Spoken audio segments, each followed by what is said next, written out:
بسم الله الرحمن الرحيم. الحمد لله وكفى وسلام على عباده الذين اصطفى. أما بعد، السلام عليكم ورحمة الله وبركاته.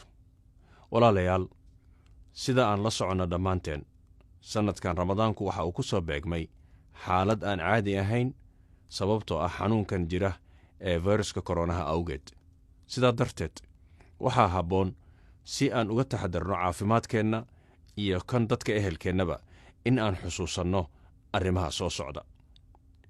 Ramadaanka si ammaan leh ula qaado xubnaha qoyskaaga keliya iyo gurigaaga.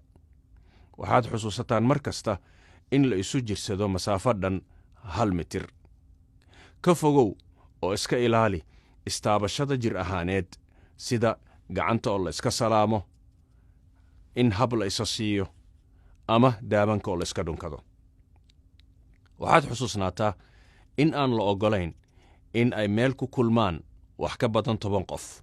Weliba marka ay 10kaas qof kulmayaan, waxaa la rabaa in la ilaaliyo nidaamkii aan soo sheegnay ahaa in masaafo la isu jirsado isla markaana laga fogaado istaabashada. Waxaad mar kasta raacdaa tilmaam bixinta uu ku siinayo masaajidka aad ka tirsan tahay. Wixii howlaha ka socda masaajidkana waxaad kaga qayb qaadan kartaa dhanka internetka. Guriga joog ehelkaaga iyo saaxiibadaada haddaad u baahato waxaad kula xiriiri kartaa dhinaca internetka. Sidaas ayaad gacan kaga geysan kartaa daryeelka dadka ehelkaaga ah, kuwa waaweyn ee aan xanuunka u dulqaadan karin iyo dadka u nugul halista cudurka. Mar kasta waxaad xusuusnaataa nadaafadda oo ah in si fiican gacmaha la isaga dhaqo. Marka la qufacayana in aad gacanta afka ku daboosho ama aad isticmaasho waraaqaha sanka adigoo mar walba waraaqahaas qashinka ku ridaya. Afurka waxaad la afurtaa dadka gurigaaga kugula nool keliya.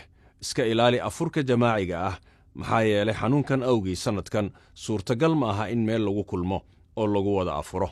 Sidoo kale salaada taraawiixda iyo ictikaafka haddii 10ka dambe la gaaro xaaladuna ay sidaan ku sii socoto waxaad la qaadanaysaa oo keliya dadka gurigaaga kugula nool.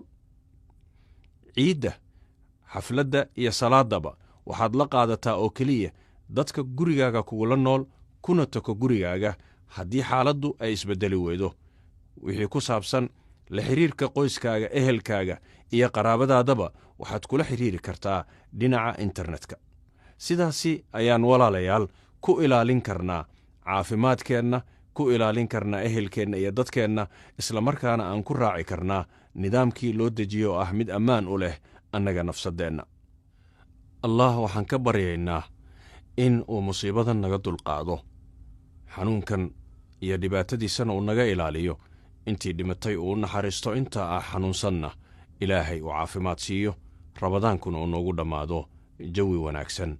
والسلام عليكم ورحمة الله وبركاته.